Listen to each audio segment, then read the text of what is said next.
Hello everyone, welcome to my studio. Thank you for stopping by. My name is Katie and I have finally completed my collection of Neocolor IIs. I now have all of them, including the 3 shiny ones.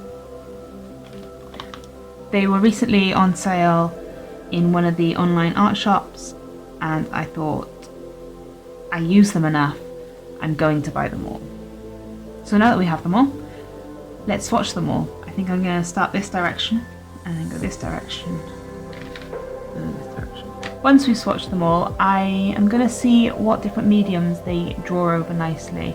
So I know I use them over watercolour all of the time, but I'm wondering how well they go over gouache, how well they go over dried oil, and how well they go over acrylic.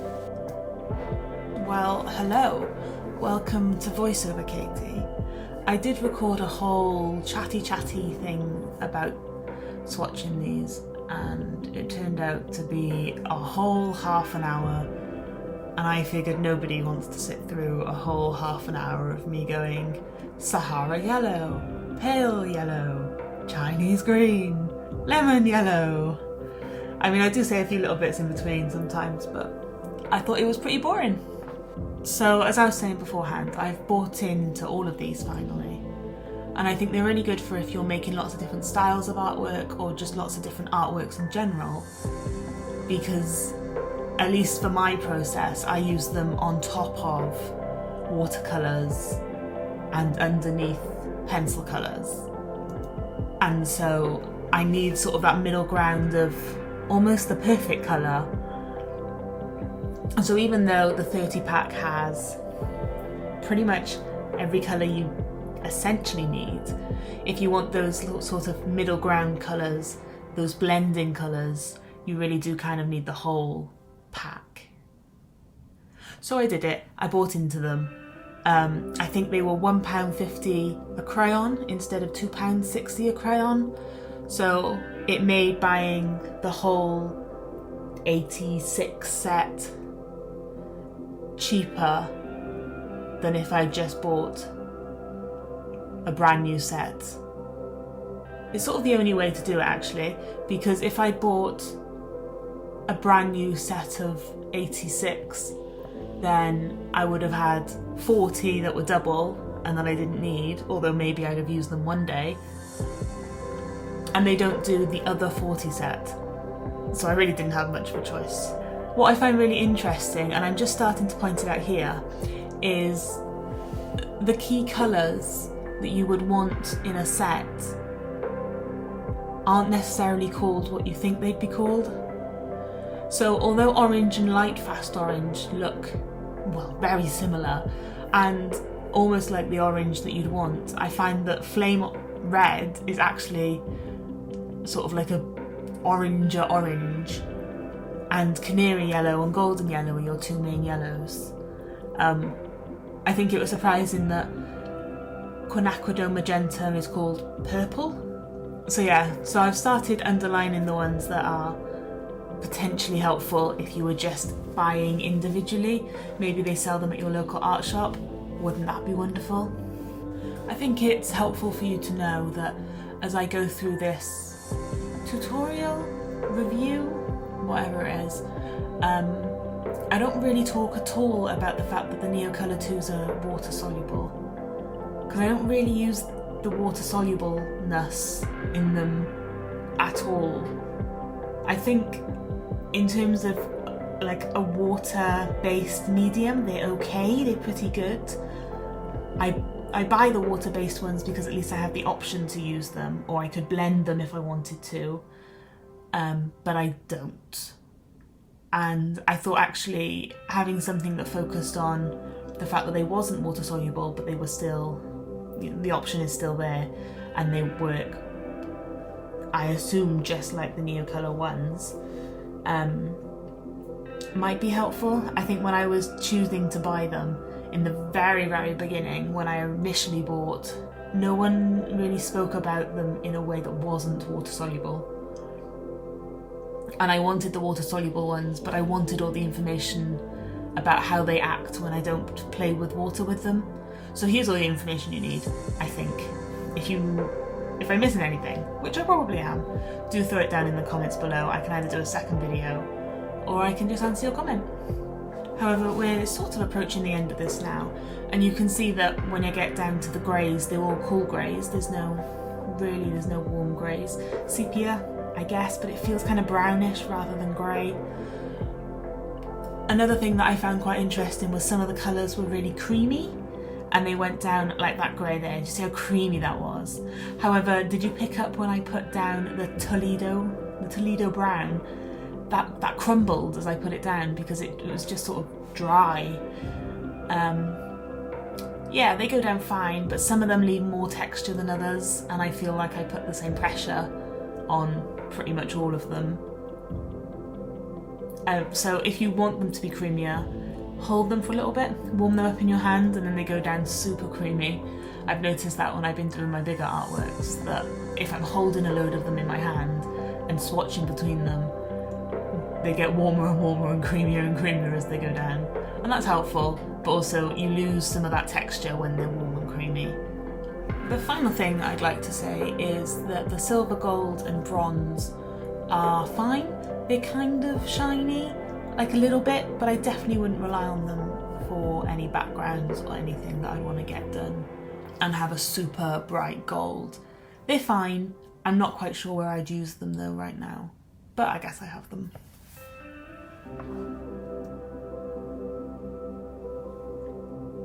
And now what I want to do is I want to test what they go over. So I know they go over watercolour. This is a watercolour I've done, but I haven't got any extra detail on it. It's just watercolour.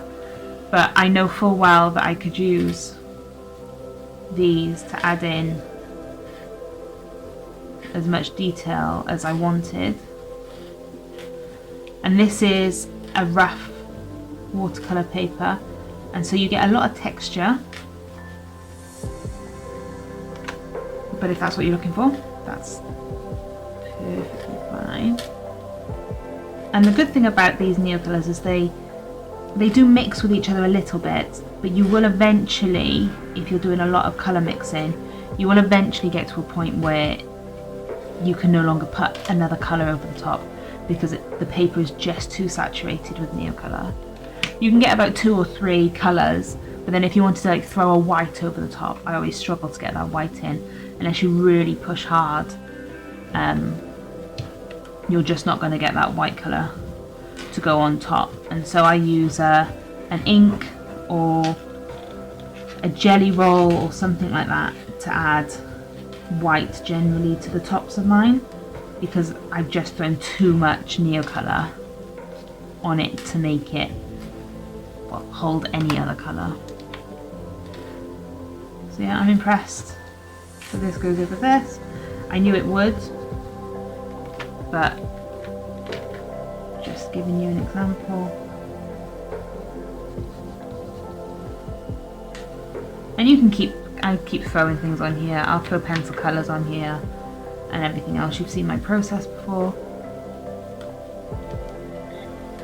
But I'm really glad that actually you get the nice texture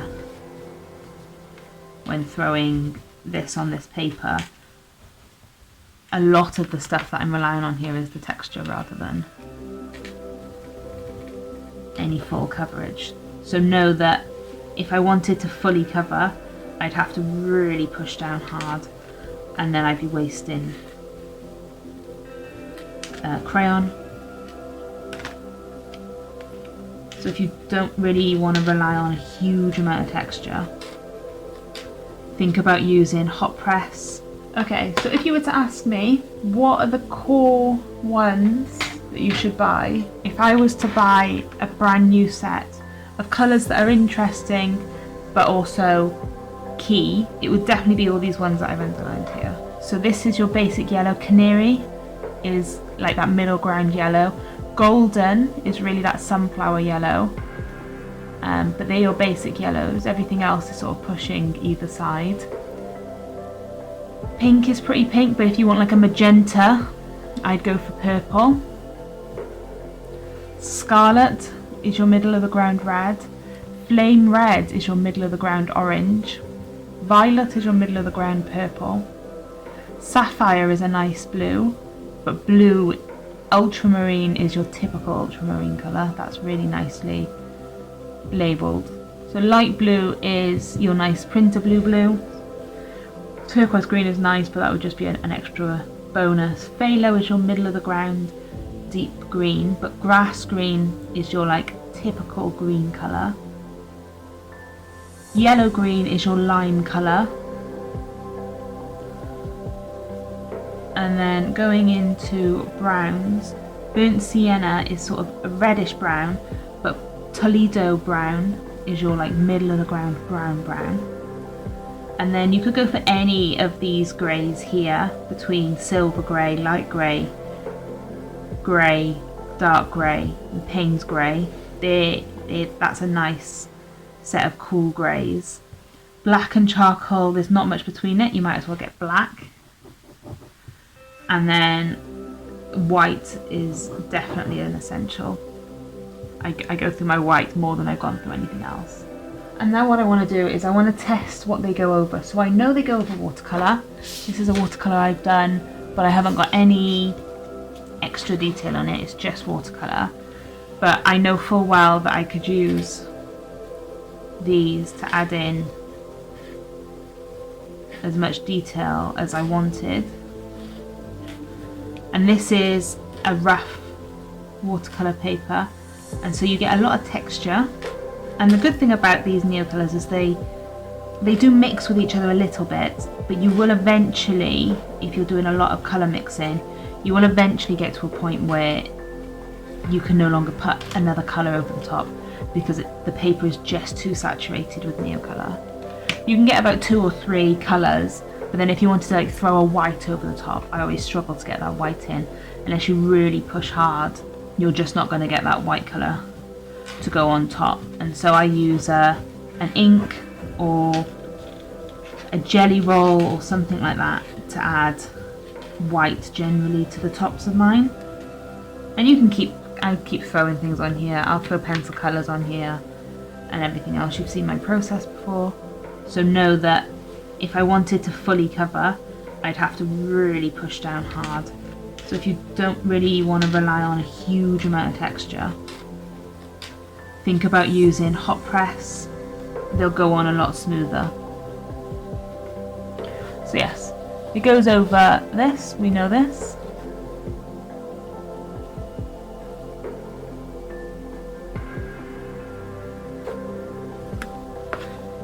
So the next thing I want to try is oil paint. So this is just an oil painting that I've used oil sticks with. It's dry to the touch now, and I'm just curious whether they'll go over the top. Oh, they go over the top so nicely.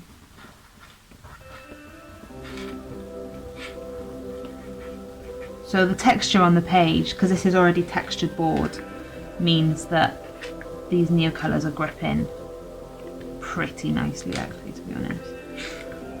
Oh, interesting. So where it's really thick of oil, whether it's not cured enough, but it's definitely like digging in. If I push hard, I can definitely get my colour over the top. But yeah, it's definitely like picking up oil paint as it goes. Sort of like carving in a groove.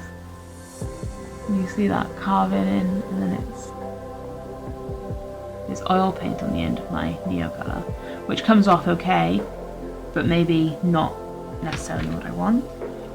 So it goes on, but maybe you'd have to wait for your painting to dry a lot more.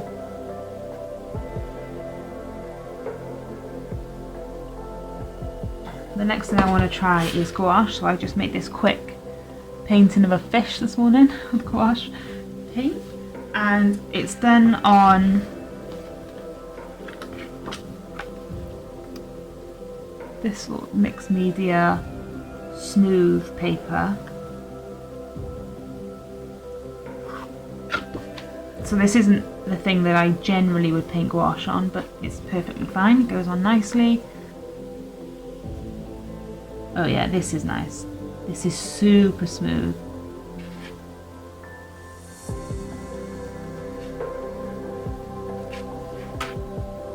This is super duper smooth. This is ideal texture. So you'll leave a bit of texture anyway, because these crayons just do like to throw away texture. Oh look, I contaminated that one. And that's down now. I'm not going to be able to go over the top of that. That is committed to page, so I'm just going to have to live with it. And then I could probably go over the top with white. Yes. See how I'm going over the top of that orange? And where it's going over the orange, it's sort of mixing with the orange a little bit. So it's lightening that orange. But where I'm going over just the gouache, it's coming out full. So be aware that they definitely don't really like to layer, they like to mix, and then you get to a certain point where you just can't add any more to it.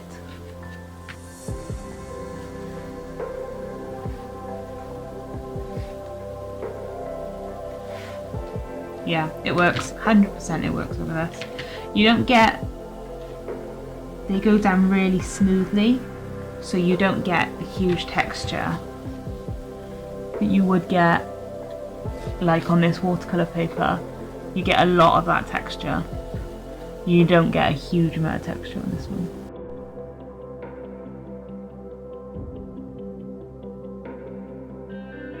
And then finally, I did this jelly print with acrylic earlier today.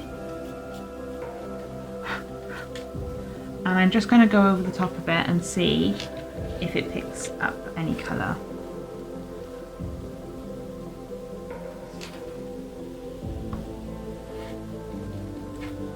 So yeah, it definitely does.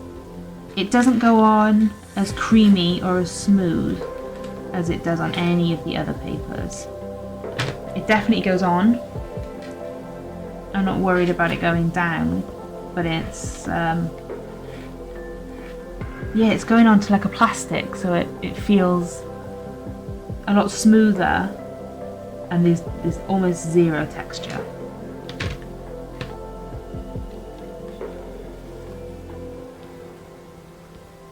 But it does covers quite well actually. Again, same problem that we've had before, where if you try to put the Neocolor over Neocolor, it resists. I'm impressed. I'm very impressed. So you've made it to the end.